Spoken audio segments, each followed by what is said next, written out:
नमस्कार, मौर्य टीवी की इस खास पेशकश में आपका बहुत बहुत स्वागत है। मैं हूं नवेंदु। चलते चलते कुछ बात हुई, मुलाकात हुई और आज हमारी मुलाकात एक ऐसे शख्स से होने वाली है जो कहें तो जीते जिंदगी मिथक बन गया। एक ऐसा शख्स जिसके पीछे लगी रही बिहार की पुलिस, वर्षों तक वह भूमिगत रहा। एक ऐसा शख्स जिसकी गिरफ्तारी होती है तो फिर वह लगभग 10 वर्षों तक काटता है जेल और जेल से फिर होती है उसकी रिहाई। कहते हैं कि इतिहास कभी पीछा नहीं छोड़ता। बिहार में निजी सेनाओं का भी एक इतिहास है।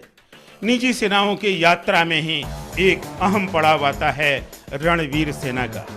रणवीर सेना जो कथित तौर पर जानी गई बिहार में नक्सलियों के विरुद्ध लड़ने वाली भूस्वामियों की सेना के बतौर। रणवीर सेना और नक्सलियों के बीच जो बिहार ने युद्ध देखे, उस युद्ध में कई नरसंहार हैं, कई हत्याकांड हैं और रणवीर सेना कई नरसंहारों और हत्याकांडों को अंजाम देने वाला एक गिरोह, एक संगठन रहा जिस पर कानूनी तौर पर प्रतिबंध भी लगाया गया, फिर भी उसकी गतिविधियां जारी रही। हालांकि रणवीर सेना में अब वो ताकत नहीं रही, लेकिन रणवीर सेना के नेता आज भी अपना वजूद बनाए हुए हैं। चलते चलते में हमारे साथ होगा वह शख्स, लेकिन उसके साथ होगी एक इतिहास की यात्रा और इतिहास के ऐसे छाप, इतिहास के ऐसे दाग, या फिर कहें तो ऐसी वारदातों का वह एक मुजरिम, ऐसी वारदातों का वह एक नामजद अभियुक्त जो फिलहाल जमानत पर रिहा है, लेकिन उसके साथ मुकदमे पीछा कर रहे हैं। आज चलते चलते में हमारे साथ हैं रणवीर सेना के तथाकथित कमांडर के तौर पर अपनी पहचान रखने वाले परमेश्वर मुखिया।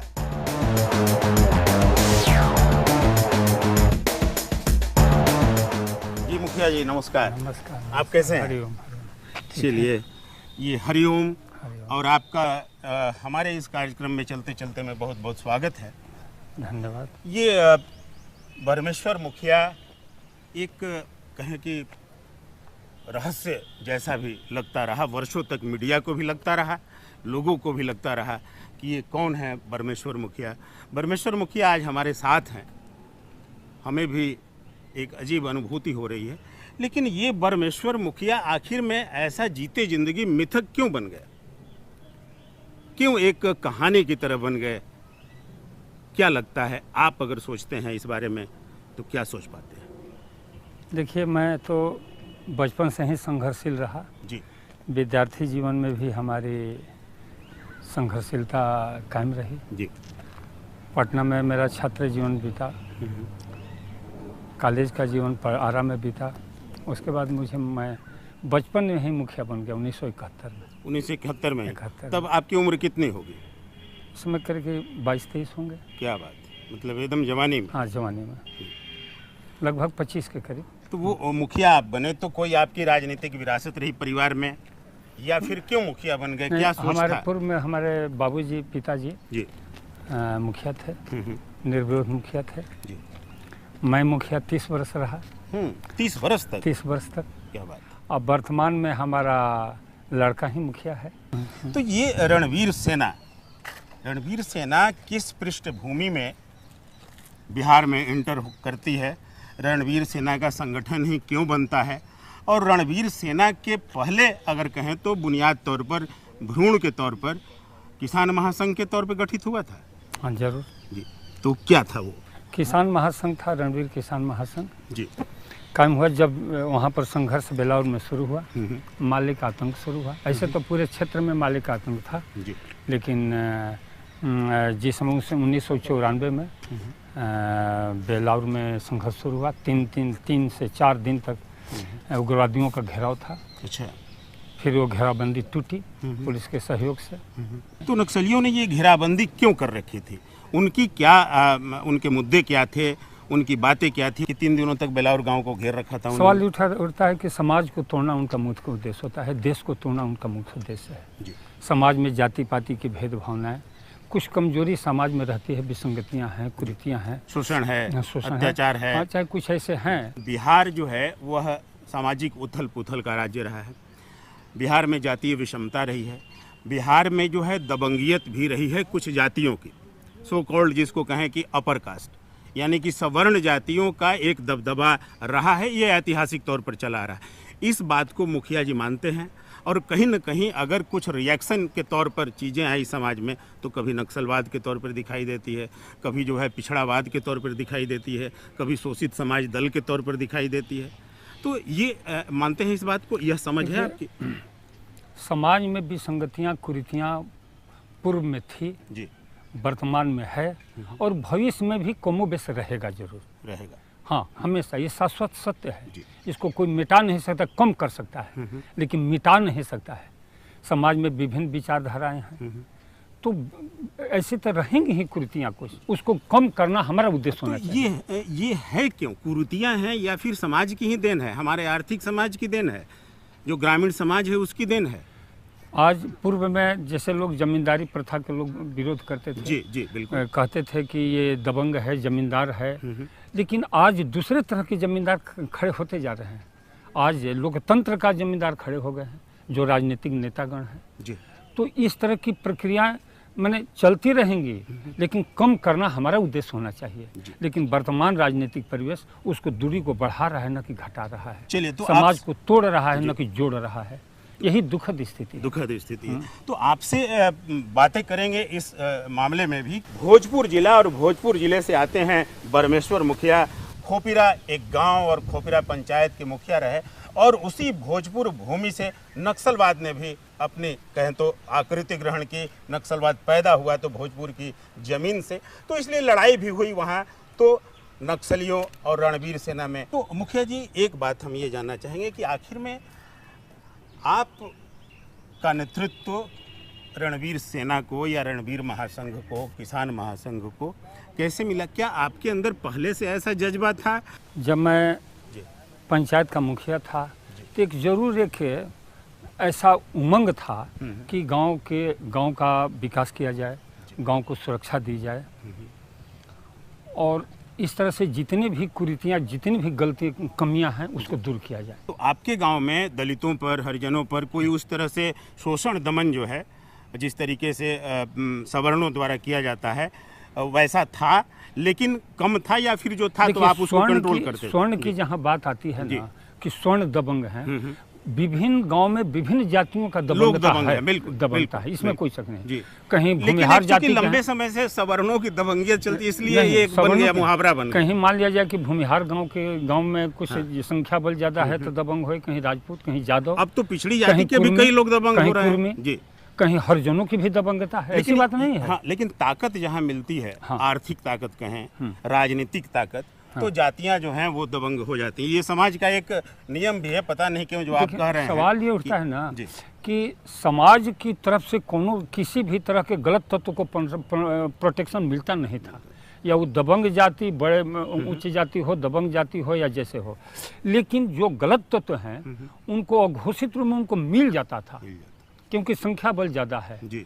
लोग निष्क्रिय हो जाते हैं, यही निष्क्रियता का फल भोग रहे हैं लोग। समाज किसी भी जाति के लोग जहाँ पर गलत तत्व हावी है और वहाँ पर जो सक्षम है कि उसको मिटा सकता है, वो निष्क्रिय हो जाता है। और निष्क्रियता के चलते उसकी आतंक बढ़ जाता है, जिसका उस निष्क्रियता का ही फल समाज भोगता है। अच्छा, ये जमींदार जो शब्द है, जो जमींदारी एक व्यवस्था रही इस हिंदुस्तान में, बिहार जो है उसमें भी जमींदार काफ़ी प्रभावशाली स्थिति में रहे। एक बात आप मानते हैं कि जो ज़मीन का असमान बंटवारा है, सरकार आज़ादी के बाद आई, उसने भूमि सुधार कानून लागू करने की बात कही, तो ये सब जो नहीं हुआ, यह भी वजह है कि लगातार असमानता चलती रही और फिर जो है नक्सलवाद जैसे जो तत्व हैं, विचारधारा है, इसको भी फलने फूलने का मौका मिला। अगर भूमि सुधार लागू हो गया रहता तो शायद ऐसा नहीं होता। बरमेश्वर मुखिया ऐसा कुछ सोचते हैं, मानते हैं? ये भूमि सुधार प्रारंभिक चरण की बात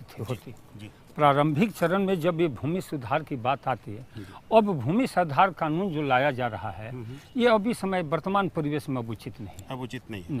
क्यों नहीं उचित है?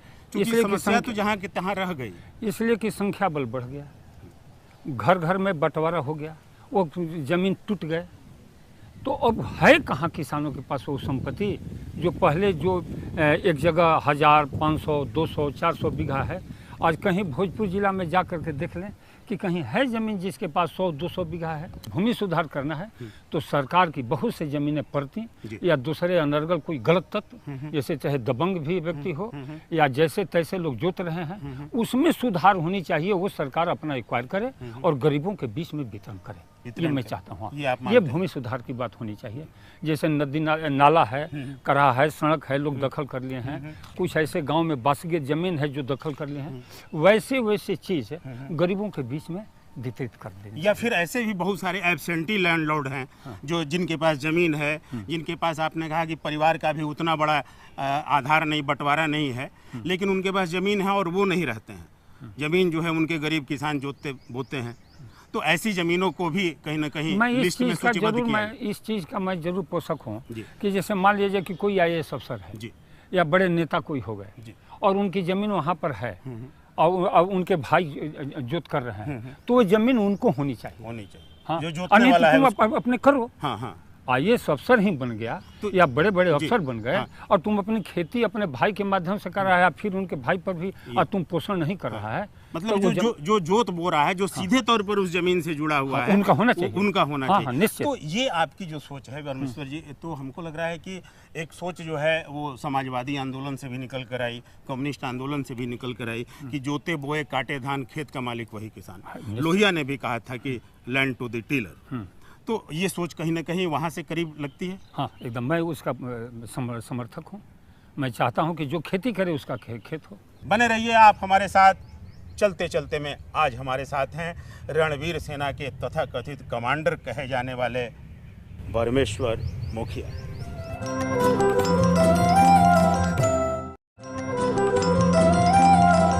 ब्रेक के बाद एक बार फिर आपका स्वागत है। आप देख रहे हैं चलते चलते कुछ बात हुई, मुलाकात हुई, और आज हमारी मुलाकात हो रही है रणवीर सेना के तथाकथित कमांडर कहे जाने वाले परमेश्वर मुखिया से। मुखिया जी, बात ही हम लोग कर रहे थे, अगर फहरिस्त आपकी गिनाई जाए कि परमेश्वर मुखिया 1, 2, 3, 4 नहीं दर्जन भर नरसंहारों के अभियुक्त हैं, कई हत्याकांडों के अभियुक्त हैं। तो चाहे बथानी टोला हो, जो अभी हाल में फैसला आया, बथानी टोला मामले में भी आरोप यह कि परमेश्वर मुखिया पिस्तौल लेकर आगे चल रहे थे और उस नरसंहार का इन्होंने नेतृत्व किया। बाथे नरसंहार हो, शंकर बिगहा हो, कई ऐसे कांड हैं। ये इन कांडों में परमेश्वर मुखिया क्या वाकई शामिल थे? प्रत्यक्ष तौर पर नहीं, परोक्ष तौर पर क्या कहना चाहेंगे आज? मान लिया जाए कि उस समय मैं किसानों का नेतृत्व कर रहा था। किसान वर्ग गुलबंद हो चुके थे या हो रहे थे जी। तो यदि मैं कहूँ कि नेतृत्व नहीं कर रहा था तो भी गलत है जी। और मैं ये कहूँ कि हाँ शस्त्र का मैं प्रश्रय दे रहा था, वही बात नहीं है। किसान स्वतः गुलबंद होते चले गए। मैं एक ऐथी हुआ कि हाँ तुम हनुमान हो, तुम में ताकत है, तुम अब जगो जी। और किसानों गुलबंद हो गए तो आतंकवादियों का सामना हम लोग कर पाएंगे। और निश्चित ही गुलबंद हुए किसान और सामना किए, जैसे कि तैसे किसान वर्ग हमारा जवाब दिया जी। सफलता मिली। आज मान लिया जाए कि उग्रवादी तत्व शस्त्र की भाषा बोले जी, और मैं उन्हें बात एक प्रेम पूर्वक बात करूं, ये बात बनने वाली नहीं है। जहां शस्त्र उठ गया उसे शस्त्र से दमन करो, यह सरकार की भी ये नीति होनी चाहिए। तो आपने नेतृत्व किन हालात में संभाला था? हमको लग रहा है कि बेलाउर में घटना घटी थी, फिर वो सरथुआ में घटना घटी। बेलाउर की पूर्व जी 1971 से ये बात आई, नक्सलबाड़ी टू एकवारी, नक्सलबाड़ी टू नेवा, यहाँ पर मसौढ़ी नेवा के पास है, पुनपुन के नदी के पास। ये 2 जगह बिहार में आया था नक्सलबाड़ से, ये 2 जगह पर ये आतंक फैला। तो उधर नक्सलवाद अपनी जगह बना रहा था एकवारी में, और इधर खोपिरा में बतौर मुखिया परमेश्वर मुखिया अपनी पंचायत में जगह बना रहे थे। लड़ाई एक तरह से कहें वहीं से शुरू है। ऐसी बात नहीं है। हाँ, तो पहली घटना कौन सी थी जब रणवीर सेना या फिर रणवीर किसान महासंघ के बतौर ही मुखिया जी ने ललकारा लोगों को, सभाएं की, मैंने कब आप बिल्कुल जब सामने बेलाउर आ में गए? घटना हुई, बेलाउर में इसके बाद हम लोग एक मीटिंग करने लगे जी। कि भाई हम लोग को इकट्ठा होना चाहिए। जिस तरह से बेलाउर गांव इकट्ठा होकर के उग्रवादियों का प्रतिकार किया, उग्रवादी भाग चले गांव से, घेरेबंदी टूटी, तो हम लोग को महसूस हुआ कि यदि हम लोग गोलबंद होते चले गए तो जिला में मैं सामना करूंगा।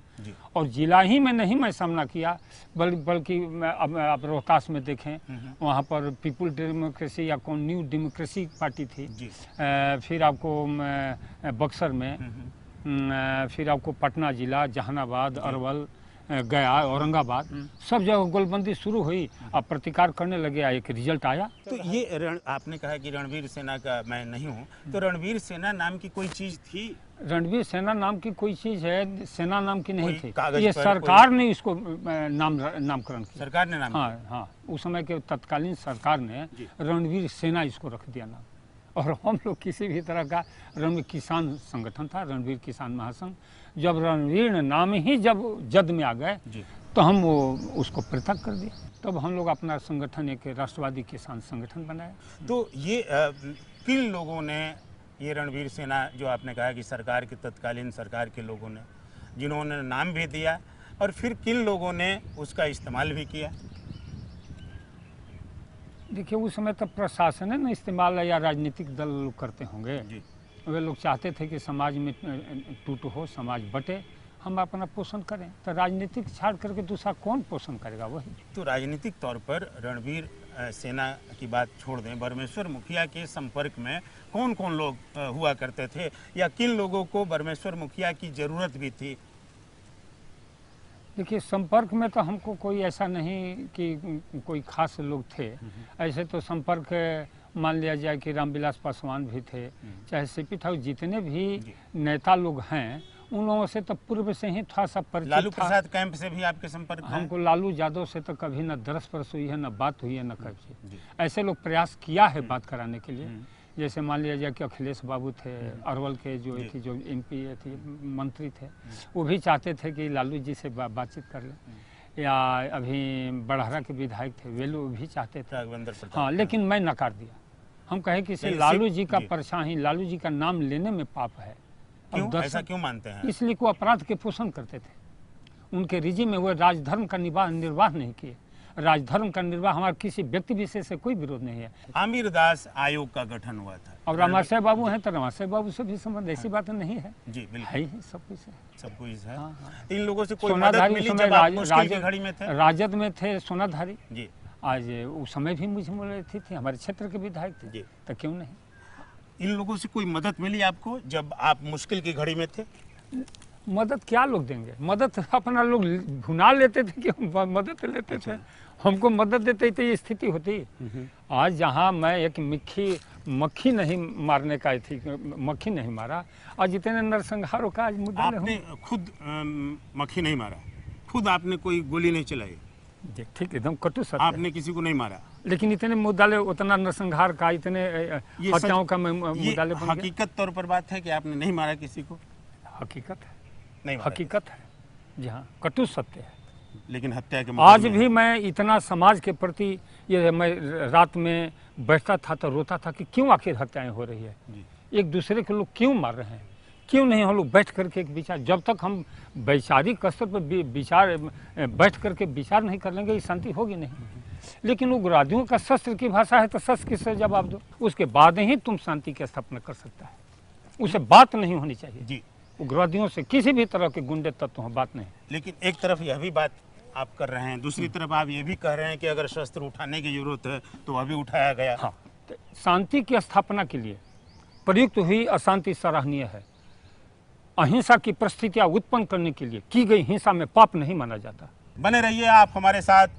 चलते चलते में आज हमारे साथ हैं रणवीर सेना के तथाकथित कमांडर कहे जाने वाले बरमेश्वर मुखिया।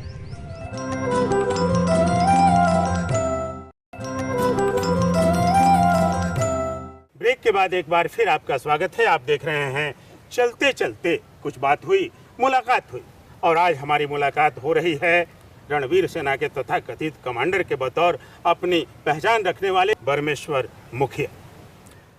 बरमेश्वर जी, बात है नरसंहार में बरमेश्वर मुखिया शामिल थे और बजाबते उन्होंने ही ऑर्गेनाइज किया था उस नरसंहार को।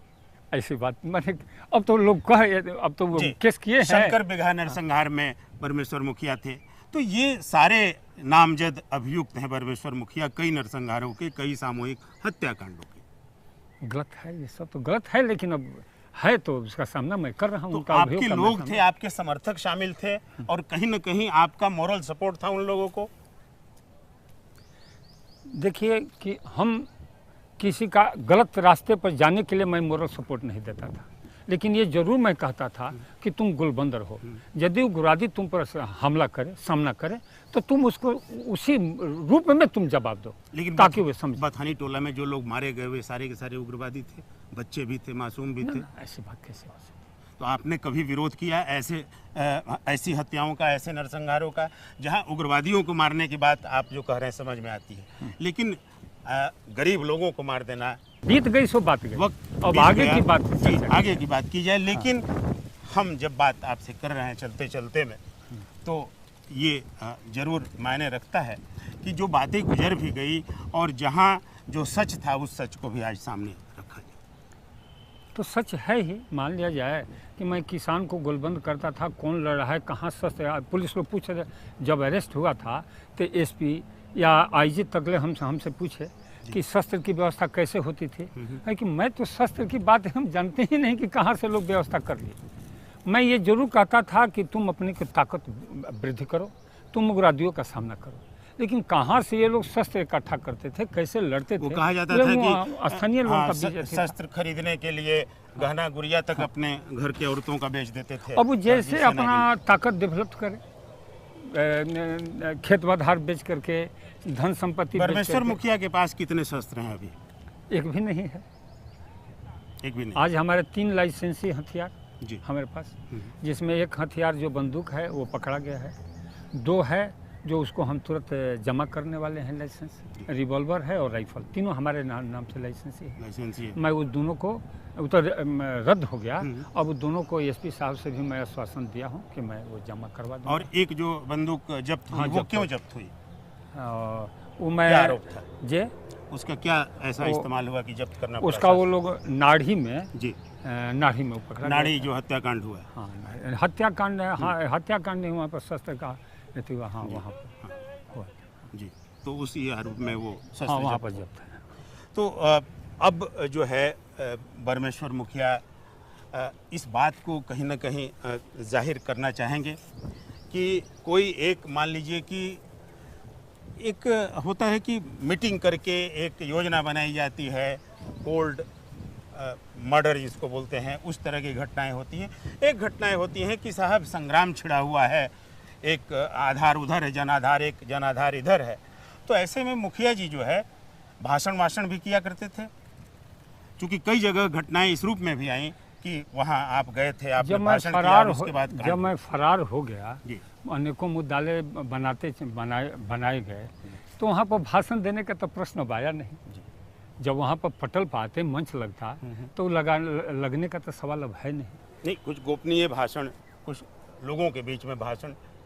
हाँ, जब संगठन रहती है तो गुप्त बैठक होती थी जी, और उसमें मैं अपना विचार देता था लोगों को। तो मोरली मतलब आप कैसे लोगों को जगाते थे, या फिर वो? देखिए, जगाने की बात तो ये उग्रवादी तो ऐसे काज कर रहे थे कि स्वतः लोग जगा हुआ था। मुझे बटोर देना था, एक जगह इकट्ठा कर देना, सो इकट्ठा हो गया। अकेले लोगों की विश्वास हुई, अकेले मुखिया जी, लोगों की विश्वास हुई। मुखिया जी के साथ एक जमात भी थी जो बहुत खास लोग थे, कोर, हार्डकोर जिसको बोलते हैं। जरूर निश्चित कुछ कोड हार्डकोर रहते होते हैं, कहीं किसी भी, या राजनीतिक दल हो या शस्त्र का भी भाषा बोलने वाले चाहे थे, तो कुछ होते हैं, कुछ आते जाते रहते हैं, होते ही हैं। तो वे लोग अभी बाहर हैं या जेल में हैं? सब कोई बाहर तक करके सब कोई है, सब लोग बाहर। मुखिया जी एक पढ़े लिखे इंसान हैं, आपने पढ़ाई की, प्री यूनिवर्सिटी किया, BA पार्ट 1 किया, BA पार्ट 2 में शायद आप थे, तब तक पढ़ाई आपकी छूट गई। आरा के जैन कॉलेज से मुखिया जी ने पढ़ाई की पढ़ाई जब आप कर रहे थे तो क्या आपने सोचा था कि आपकी ज़िंदगी जो है इस डगर पर ऐसे चल पड़ेगी, या फिर मुखिया ने कुछ और सपने देखे थे परमेश्वर जी ने कि हमको ये बनना है वो बनना है? सपना तो सब कोई देखता है जब पढ़ता है जी।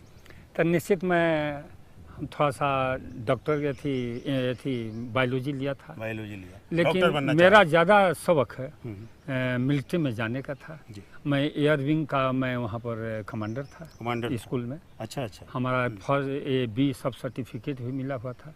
यदि एक और सर्टिफिकेट मिल गया रहता तो मैं सेकंड लेफ्टिनेंट बन जाता डायरेक्ट, और मैं आज सेनाध्यक्ष के पद से रिटायर करता। क्या बात है। तो सेना में जाने की तमन्ना थी, जरूर। सेना में नहीं जा सके, नहीं। लेकिन चलिए आगे ऐसा कुछ आया मंजर की रणवीर सेना तो हाथ लगी, तो सेना फिर वहाँ भी आ गई। एक लड़ाका के तौर पे रहे हैं परमेश्वर मुखिया, एक लड़ाका के तौर पर आपके बारे में सुनते हैं कि आप लड़ जाते थे वीडियो से, आप लड़ जाते थे किसी नेता से, एमएलए से, तो ये लड़ाई क्यों लड़ते रहते थे परमेश्वर मुखिया पहले भी? जहाँ कहीं भ्रष्ट थे अफसर होते थे, हाँ। निश्चित वहाँ पर मुझे अजब कि ये इस तरह से ये भ्रष्ट करे और मैं यहाँ पर हूँ। मैंने भ्रष्टाचार को एकदम देख के आग लग जाती थी, आग लग जाती थी शरीर में, बदन में आग लग जाती थी, गुंडे तत्वों से आग लग जाती थी। गुंडे तत्वों का भी मैं सख्त विरोध करता था। मैं खदेड़ता था गुंडे तत्वों को। अपने गांव में का जेवार में भी नहीं रह पाते थे लोग। हाँ, हम ऐसी बात नहीं, अपने मोरली तो ये सोच, मोरल से ये सोचिए चेतना। आज मैं फ्री चल रहा हूँ जी। आज मैं फ्री चल रहा हूँ, कोई शस्त्र हमारे पास नहीं है। जानते हैं कि मैं हजारों दुश्मन हैं जी, बिल्कुल। लेकिन एकदम फ्री चलते हैं, कोई मुझे ताकत नहीं रोक सकता। डर नहीं है जान? एकदम जरा सा भी नहीं लगता कि मार देगा कोई? ना कोई कुछ नहीं, कैसे मार देगा? हमारे पास इतना ताकत है कि देखते ही वह आधा बल हमको दे देगा। चलिए, ताकत है और वह ताकत क्या है यह भी देखना दिलचस्प होगा। आप कहीं जाइएगा नहीं।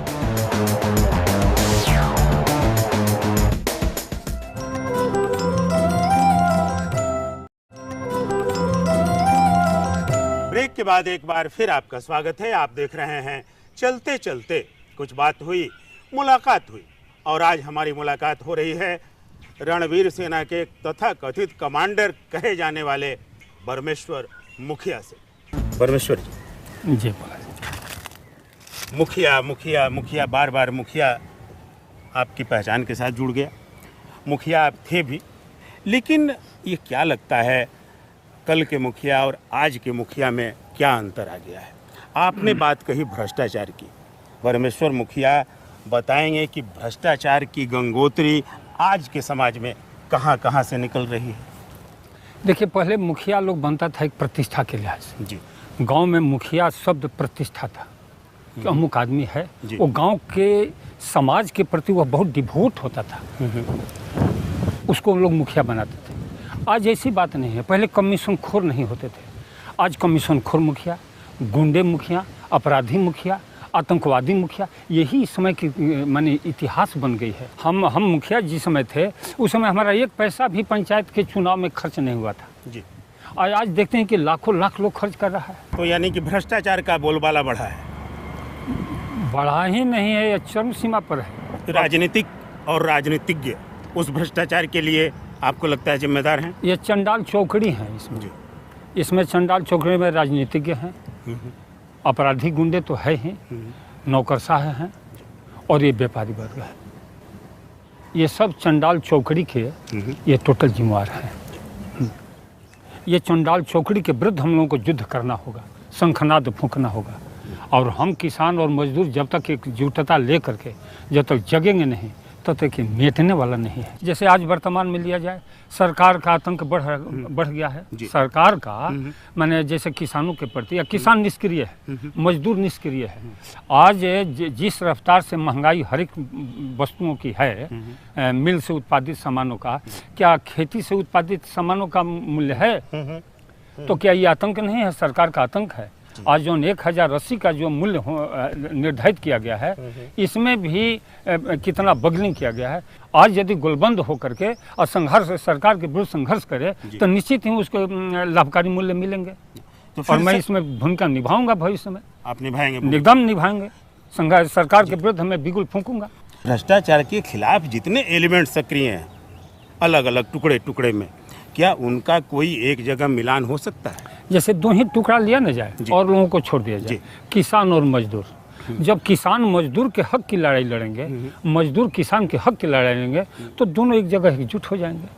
आज वर्तमान में 146 रुपया प्रतिदिन का खेतिहर मजदूरों का मजदूरी रखा गया है, लेकिन वास्तव में इस समय कम से कम 250 से 300 रुपये मजदूरी पर डे होनी चाहिए। कटु सत्य है, इस बात की आप हिमायत करते हैं? 300 से भी ज़्यादा रहे तो और अच्छा है, लेकिन 300 होनी चाहिए। आज की जो धान का मूल्य 1080 का है, वो कम से कम 3-3.5 हजार रुपये, अंतिम 4,000 रुपये तक प्रति क्विंटल होना चाहिए। भ्रष्टाचार जो है उसके गंगोत्री में प्रत्येक नीचे से टॉप टू बॉटम पदाधिकारी शामिल है, टॉप टू बॉटम नेतागण शामिल है, या पंचायत स्तर के नेता हो, जिला स्तर के हों, या MLA MP हो, मंत्री हो, सब कहीं ना कहीं लूट रहे हैं। पुलिस का चरित्र समाज में कैसा है? आपको क्या लगता है कि पुलिस जो है किसके लिए काम करती है? पुलिस की भूमिका ऐसा क्या है? क्या उस कारण से भी समाज में अमन चैन शांति जो होनी चाहिए वो नहीं है? न्याय कानून व्यवस्था जो लागू होना चाहिए वह नहीं है? एकदम निश्चित। पुलिस की भूमिका को किस रूप में झेलते रहे हैं, महसूस करते रहे हैं, देखते रहे हैं परमेश्वर मुखिया? पुलिस की भूमिका शुरू से आज तक अभी भी गलत था, गलत रह रही है। भविष्य में हमको उम्मीद है कि अभी रास्ता सुधरने वाला है नहीं। तो ये कौन सा रास्ता है? किसके लिए काम करती है पुलिस? यही तो दुखद है, काम तो करती है आम जनता के लिए, लेकिन आम जनता के हित नहीं उसे हो रहा है, वो अपना पोषण कर रहा है। पुलिस मजबूत लोगों का साथ देती है। पुलिस पर यह भी जो आरोप पैसे लगता रहा है, जरूर, और यह भी आरोप लगता रहा है कि कई बार ऐसी घटनाएं भी घटी हैं कि जब कहीं किसी टोले पर कोई जुल्म हुआ, कहीं किसी टोले पर हमला हुआ, तो उसमें पुलिस की भूमिका भी संदिग्ध रही। ऐसा परमेश्वर मुखिया भी मानते हैं? मैं मानता हूँ, जी हाँ, मैं मानता हूँ। हमेशा पुलिस ने आपकी मदद की या फिर आपकी मुखालफत की? और आपके अब तो अब सोचा जाए कि मुखालिफत की बात, जिस कांड में मैं हूँ नहीं, जहाँ पर हूँ नहीं, अब गलत हो, जैसे बथानी टोला नरसंहार हुआ, किनको फंसाया जाए इस उद्देश्य से फंसाया गया, कैसे आप प्रूफ कर सकते हैं केस? किसको होना चाहिए मुद्दालय, ये बात है। इन्वेस्टिगेशन किया जाता है, मुद्दालय कोई बन जाए, इन्वेस्टिगेशन किया जाता है, पटल पर सही फिगर आवे, लेकिन इन्वेस्टिगेशन उसी तरह से कर दिया जाता है लिपपुत के बरोबर। पुलिस की मदद कभी आपको मिली कि नहीं मिली? कभी नहीं, नहीं मिली। नहीं।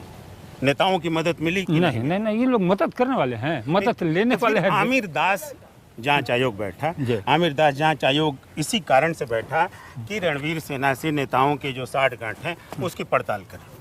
ये गलत, आमिर दास आयोग ही गलत, इसका गलत भावना के तहत, और उसमें कई नेताओं का नाम आया, आपके साथ ताल्लुकात की बात हुई, लेकिन कभी कोई मुश्किल की घड़ी में किसने आपकी मदद दी? किसी की याद आती है जो आपको लगा होगा कि इस आदमी हमारे आम जनता मदद की? नहीं, मैं राजनीतिक तौर पर बात कर रहा हूँ। राजनीतिकों से क्या मदद हमको मिलेगा? किसी नेता की कोई मदद मिली? क्यों मिलेगा? किसी ने कोई शेल्टर दिया आपको? ना, शेल्टर तो हमारा आम जनता था, जाते थे जहाँ रहे थे, रह जाते थे दिल से, वो तो, और कहीं कोई सेंटर कहाँ देता था? राजनीतिक दलों ने लेकिन वोट मांगा, राजनीतिक दलों ने वोट मैनेज किया, और उसके लिए कहीं न कहीं इस्तेमाल हुए आप और आपका जनाधार। भले वो इस्तेमाल किया हो, यह सच लेकिन बात सच यहाँ पर है, यदि भाजपा ही एकमत था जिसको, अच्छा, कुछ इसका सिद्धांत भी कुछ राष्ट्रवादी था जी, समाज के प्रति कुछ जरूरत था, सभी है अभी भी है, मानते हैं हम, मैं मानता हूँ,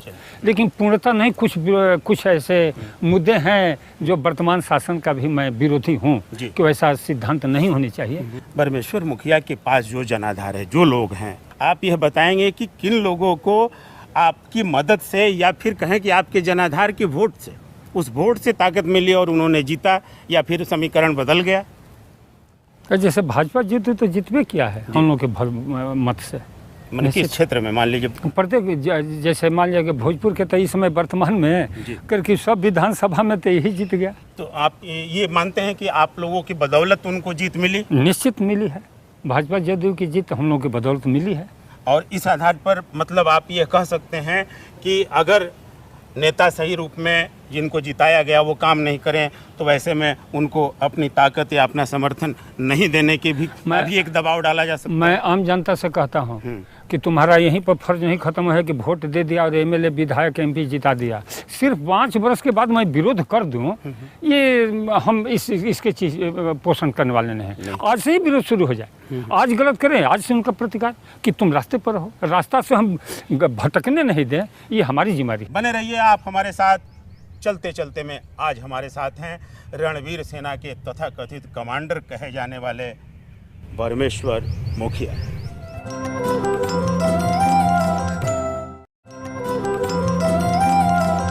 ब्रेक के बाद एक बार फिर आपका स्वागत है। आप देख रहे हैं चलते चलते कुछ बात हुई, मुलाकात हुई, और आज हमारी मुलाकात हो रही है रणवीर सेना के तथाकथित कमांडर कहे जाने वाले परमेश्वर मुखिया से। वोट की राजनीति में परमेश्वर मुखिया को यकीन है?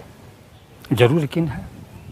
हाँ, मानते हैं कि वोट की राजनीति सही है? हाँ, इसमें कोई दो मत नहीं। लेकिन आमतौर पर जो सामाजिक बदलाव सोचने वाले लोग हैं वो कहीं ना कहीं इसमें भी खोट मानते हैं। हाँ, यदि मान लिया जाए कि अभी जो स्थिति है लोकतंत्र की, इसमें मैं राष्ट्रपतीय प्रणाली का बड़ी पोषक हूँ।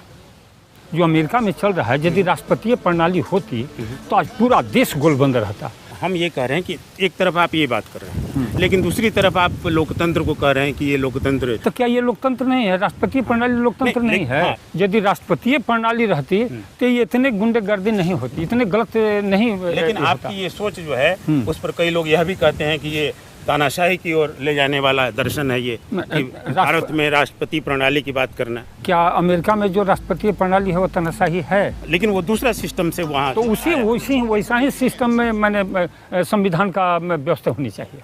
हाँ, वैसा ही व्यवस्था में। परमेश्वर मुखिया जो है फिलहाल जमानत पर है, कई मामले उनके ऊपर चल रहे हैं, ठीक है? इन मामलों में आपको क्या लगता है कि आप बरी हो जाएंगे? निश्चित, इसमें तो मैं दोषी हूँ, बरी होना ही है। न्याय में पूरा विश्वास है, मुझे न्याय मिलेगा, मैं बरी हूँगा निश्चित। अगर सजा हो जाती है तो उसका मैं सजा सामना करूँगा। मालिक की तरफ ऐसा हंगामा नहीं करूँगा, न्यायपालिका पर मैं दबाव नहीं दूंगा, मैं उसे स्वतः अंगीकार करूँगा, सजा भोगूंगा। सजा हो जाती है तो हंगामा नहीं करेंगे, सजा भोगेंगे। हाँ। लेकिन सजा नहीं होती है तो परमेश्वर मुखिया आगे की लड़ाई किस रूप में अब लड़ने का सपना सजा? अच्छा, अब एक बार अभी लड़ाई लड़ने की बात तो दूसरी जगह, अभी इस मुद्दा पर चला जाए कि अभी थोड़े दिन पहले सजा हुआ था बथानी टोला में। उस समय न्यायपालिका का जय जय लोग कर रहे थे, माले के लोग। आज सजा रिहाई हो गई तो उसी न्यायपालिका को कोस रहे हैं। वाह रे वाह। अब मैं उस समय भी साथ स्वीकार किया, मैं विरोध नहीं किया, प्रतिकार नहीं किया, आज भी मैं साथ स्वीकार कर लिया। न्यायपालिका में भी आपको लगता है ऐसा कि कुछ गिरावट आई है? गिरावट आई है निश्चित। जी हाँ, हाँ, हर एक स्तर पर गिरावट आई है, सारे सिस्टम पर। हाँ, सारे सिस्टम पर न्यायपालिका में भी गिरावट आई है। लेकिन जितना और जगह गिरावट आई है उतना ये व्यवस्था सुरक्षित है। अब तो परमेश्वर मुखिया अब मान लीजिए कि चलिए बाहर हैं, जेल से बाहर हैं, अब कैसे क्या सोच रहे हैं? घर बैठ जाएंगे, खोपरा चले जाएंगे, फिर से कुछ मुखिया का चुनाव लड़ेंगे, या फिर गृहस्थ जीवन जिसको कहते हैं वह बिताएंगे? उम्र भी अब 65 के पार होने जा रही। अरे अभी मैं जवान हूँ, क्या आप बात करते हैं? मैं जवान, आप हमको बूढ़ा मत कहें। अभी मैं जवान हूँ। मन बुढ़ाता है, शरीर नहीं बुढ़ाता है, मन बुढ़ाता है। और विचार भी नहीं बुढ़ाता? नहीं, कभी नहीं। एकदम फौलादी तेवर रहेगा हमेशा, और संघर्ष करता रहूँगा। राजनीति में भाग लेना नहीं है मुझे। राजनीति में नहीं, लेकिन राजनीतिज्ञों पर सतर्क नजर रहेगा, उनका टाइम टू टाइम विरोध पक्ष लेते रहूँगा। जो सराहनीय कार्य करेंगे उनका समर्थन करूँगा। चुनाव लड़ेंगे परमेश्वर? नहीं, चुनाव लड़ने की बात ही नहीं। कोई पार्टी बनाएंगे परमेश्वर? नहीं, सामाजिक पार्टी है, सामाजिक संगठन हमारा राष्ट्रवादी किसान संगठन रहेगा, जो किसानों के हित के बारे में सोचे। किसान, मजदूर, सब हमारे कृषक वर्ग टोटल, हाँ, ये हो। ग्रामीण जो अर्थव्यवस्था शहरीकरण हो गया है, जो शहरोन्मुख व्यवस्था हो गया, उसको हम ग्रामोन्मुख व्यवस्था करेंगे। फिर से कोई ऐसी प्रतिकूल स्थिति पैदा हुई समाज में, वातावरण के स्तर पर भी, तो फिर से लड़ाई के मैदान में कूद पड़ेंगे? एकदम कूदेंगे, एकदम निश्चित। जरूरत पड़ी तो फिर हथियार उठाने की नौबत आई तो भी उठाएंगे परमेश्वर मुखिया? निश्चित उठाएंगे। जैसे कि जो जैसा हमसे निपटेगा उसे मैं निपटूंगा, उससे मैं जरा सा भी मैं विमुख नहीं होऊंगा। यानी कि खुद लड़ेंगे नहीं, लड़वाएंगे नेताओं लड़वाने को भी। की बात नहीं। लड़वाएंगे उस रूप में कि खुद चुनाव नहीं लड़ेंगे, लेकिन राजनीति को कहीं न कहीं से नियंत्रित और निर्धारित करने की सोच है। हाँ है, निश्चित।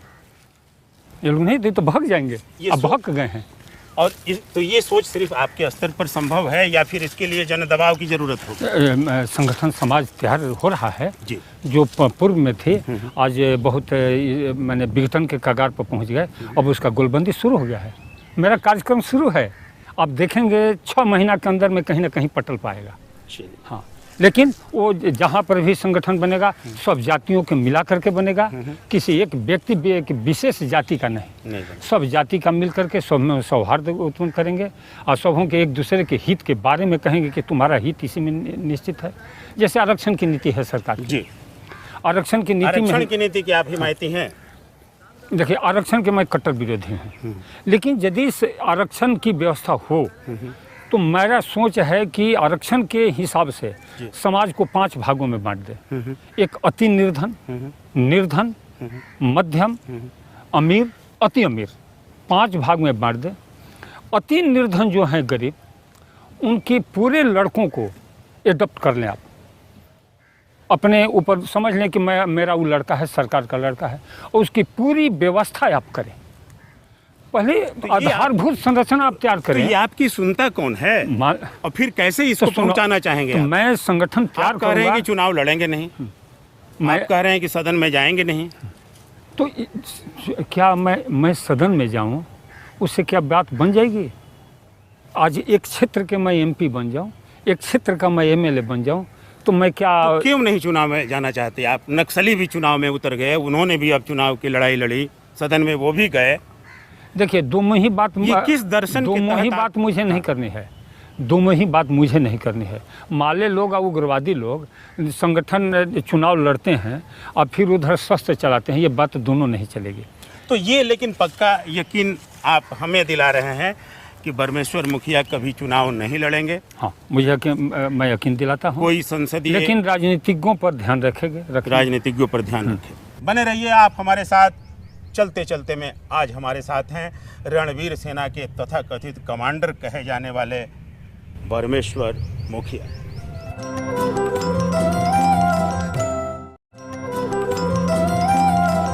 ब्रेक के बाद एक बार फिर आपका स्वागत है। आप देख रहे हैं चलते चलते कुछ बात हुई, मुलाकात हुई, और आज हमारी मुलाकात हो रही है रणवीर सेना के तथाकथित कमांडर के बतौर अपनी पहचान रखने वाले परमेश्वर मुखिया। बिहार के किन नेताओं को पसंद करते हैं परमेश्वर मुखिया?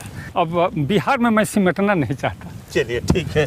हमारा नरेंद्र मोदी के पास देश की नेतृत्व दी जाए तो मुझे विश्वास है कि देश गोलबंद हो जाए और फौलादी तेवर देश में आएगा। लेकिन ऐसे में परमेश्वर मुखिया को कहे कि ये भाजपा के विचारधारा के लग रहे हैं। भाजपा नहीं, भाजपा का सवाल छोड़ना, क्योंकि नरेंद्र मोदी हार्डकोर, मैं शुरू से RSS के माने जाते हैं। मैं तो समझता हूं कि मैं नरेंद्र मोदी से भी 2 डेग आगे हूं, राष्ट्रवादी हूं, कट्टर राष्ट्रवादी हूं। यदि राष्ट्र के विरुद्ध में यदि एक शब्द हो तो मन करता है कि उसका सर कत्ल कर दो। इतना मैं ताकत चाहता हूं कि हमारे भारत माँ है, हमारा भारत माँ के विरुद्ध अब कोई षड्यंत्र करे और मैं तमाशा देखते रहूं। चलिए एक थोड़ी सी बात करेंगे। चलिए, आप तो पहुंच गए गुजरात, लेकिन बिहार के 3 प्रमुख नेता रहे हैं। हम परमेश्वर मुखिया से सिर्फ ये जानना चाहेंगे कि उनकी सबसे उनमें कमजोरियां अगर हैं तो कोई एक खूबी नज़र आती है? जैसे लालू प्रसाद को आपने रिजेक्ट कर दिया, लेकिन कोई एक ऐसी खूबी लालू प्रसाद की बताएंगे कि अगर ये खूबी थी उस इंसान में, अगर ऐसा किया होता तो तस्वीर बदल सकती थी? लालू जी यदि ये सब गुंडे तत्वों अपराधियों का संरक्षण नहीं दिया होता, राजधर्म का निर्वाह करता, तो उनके प्रति हमारी कोई नहीं। उनकी अंदर विशेषता क्या थी ऐसी, कोई खास ऐसा जो कौन था आपको लगता कि ये इस आदमी में था, क्या कमाल की चीज़ थी, ये अगर डेवलप हुआ होता तो बहुत आगे जाता ये सूबा? देखिए, ऐसी बात आप करते हैं कि मैं इसका क्या जवाब दूँ। और मान लिया जाए कि बहुत लड़की सुंदर है, लेकिन एक आँख का कान है, सब काम गड़बड़ हो गया। चलिए, तो हम पूछते हैं कि अब उसमें जब मेन तत्व यही राजधर्म का जो पालन करे, उसमें फिर कौन हम खूबी ढूंढे? दूसरे नंबर पर आते हैं, मान लीजिए रामविलास पासवान। रामविलास पासवान की क्या ऐसी एक खासियत और क्या उनकी खराबी? देखिए, दो मुँहापन बात करना, तुष्टीकरण की नीति अपनाना उनकी खामी रही है। हाँ, थोड़ा सा ठंडे विचार रखते हैं, ये उनकी खूबी कही जाएगी, नहीं तो दो मुँहा हैं वो। नीतीश कुमार जिनके हाथ में फिलहाल बिहार की बागडोर है, उनकी कोई एक विशेषता और उनकी क्या खराबी देखते हैं? नीतीश जी विकासोन्मुख पुरुष हैं, उनके हृदय में ये सोच है कि बिहार डेवलप करे, लेकिन कुछ नीतियाँ ये भी कुछ तुष्टीकरण की भाषा में रहते हैं।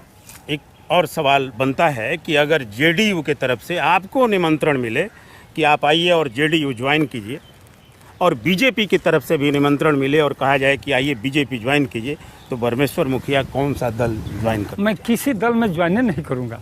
लेकिन जेडीयू और बीजेपी में अगर तुलना करने की बात हुई तो मैं दोनों में किसी दल में मैं ज्वाइन नहीं करूँगा।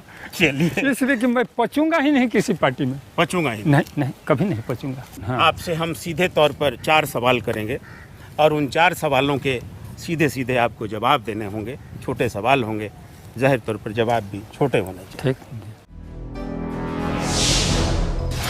कौन सा ऐसा नेता है जिसके प्रति, चाहे वह आज़ाद भारत यानी आज़ादी के पहले का नेता हो, आज़ादी के बाद का नेता हो, किस नेता को परमेश्वर मुखिया को सैल्यूट करने को जी चाहता है? मुझे सुभाष चंद्र बोस को सैल्यूट करने का विचार करता है, लेकिन उसके बाद जो थे वो सरदार वल्लभ भाई पटेल हमारे आदर्श थे।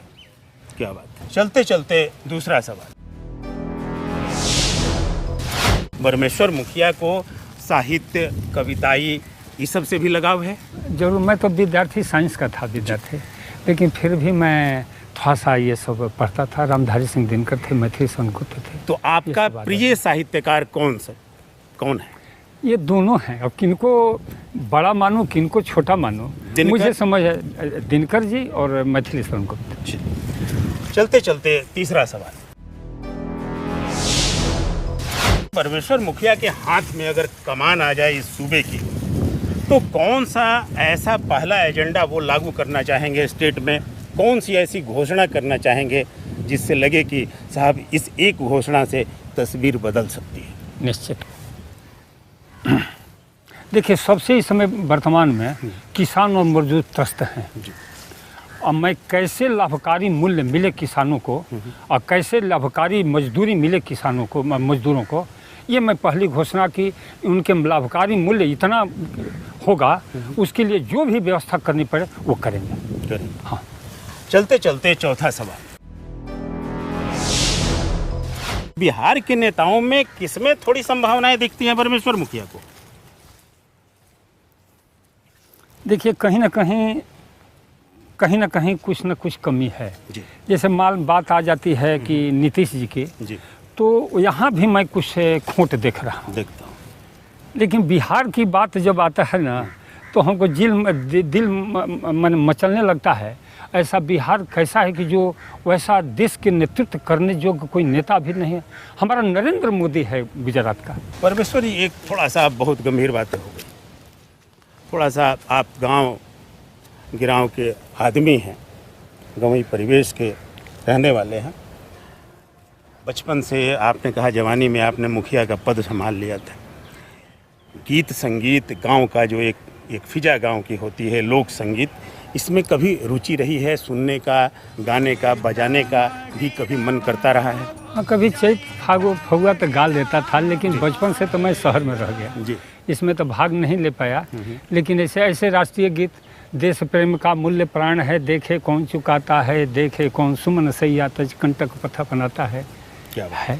रामधारी सिंह दिनकर का भी आपने नाम लिया। दिनकर की कोई ऐसी फड़कती हुई कई कविताएं हैं, तो कोई ऐसा गीत याद आता है जो कभी गाते गुनगुनाते हैं या मन करता है? जरूर गुनगुनाता हूँ जी।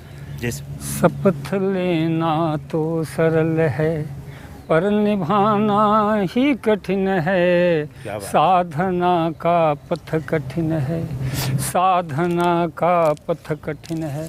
परमेश्वर मुखिया को सिनेमा देखने का भी शौक है? कभी देखते रहे हैं सिनेमा छात्र जीवन में?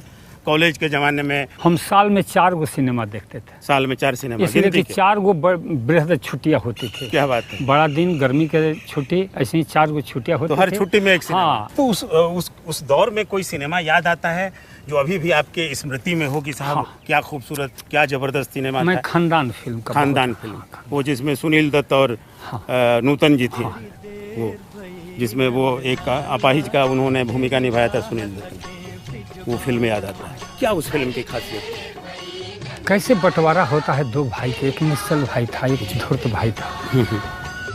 बाल बाल एक एक से पूछे कहाँ है मुरली वाला रे। बड़ी देर भई नंदलाला, तेरी राहत में भिजवाला।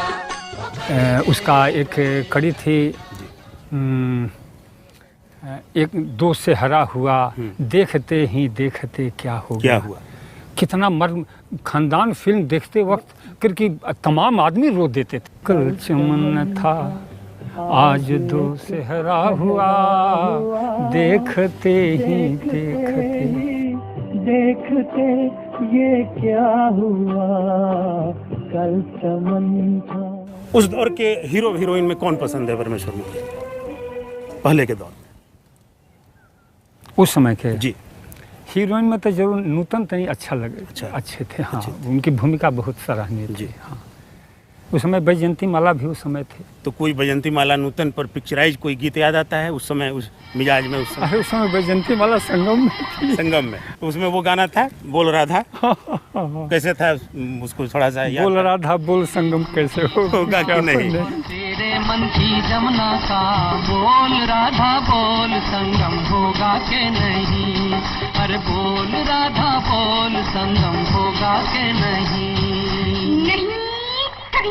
ये अलग अलग मन है। परमेश्वर मुखिया का मन कुछ और कहता है, समाज का मन अपनी गति से कुछ और दिशा की ओर जा रहा है, राजनीति का मन कुछ और कहता है, नेताओं का मन कुछ और कहता है, लड़ाई कहीं ना कहीं चल रही है। ऐसे में संगम होगा क्या?